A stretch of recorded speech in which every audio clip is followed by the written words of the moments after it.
ابراہیم اول سلطنت عثمانیہ کا نرم دل مگر کمزور حکمران۔ سلطان ابراہیم اول سلطنت عثمانیہ کے 18ویں حکمران تھے جو 1640 سے 1648 تک تخت پر براجمان رہے۔ وہ مشہور سلطان احمد اول کے پوتے اور سلطان احمد کے بیٹے سلطان احمد اول کے چھوٹے بیٹے تھے۔ ابتدائی زندگی اور تخت نشینی۔ ابراہیم اول 5 نومبر 1615 کو پیدا ہوئے۔ ان کے بڑے بھائی سلطان مراد چہارم ایک سخت گیر حکمران تھے جنہوں نے اپنے دور حکومت میں سخت قوانین نافذ کیے۔ جب مراد چہارم کا انتقال ہوا تو تخت ابراہیم اول کو مل گیا مگر وہ ایک نرم دل اور کمزور حکمران ثابت ہوئے۔ نفسیاتی مسائل اور حکومت کی باغ ڈور۔ ابراہیم اول زیادہ تر اپنی ماں قسم سلطان کے زیر اثر رہے جو سلطنت کے امور چلاتی تھیں۔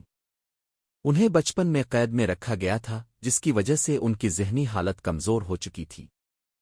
تخت نشین ہونے کے بعد بھی وہ زیادہ تر عیش و عشرت میں مگن رہے اور سلطنت کے معاملات میں زیادہ دلچسپی نہ لی۔ سلطنت میں بدانتظامی اور سازشیں۔ ابراہیم کے دور میں سلطنت میں بدانتظامی بڑھ گئی۔ درباری سازشوں اور بیجاشا خرچیوں نے معیشت کو نقصان پہنچایا۔ ان کے دور میں رشوت اور اقربا پروری عام ہو گئی جس کی وجہ سے سلطنت کمزور ہوتی گئی۔ زوال اور انجام۔ 1648 میں عثمانی اشرافیہ اور علماء نے ان کی حکومت سے بیزار ہو کر انہیں تخت سے ہٹا دیا اور ان کے چھوٹے بیٹے سلطان محمد چہارم کو حکمران بنا دیا گیا۔ کچھ ہی عرصے بعد انہیں قید کر دیا گیا اور بالآخر 18 اگست 1648 کو قتل کر دیا گیا۔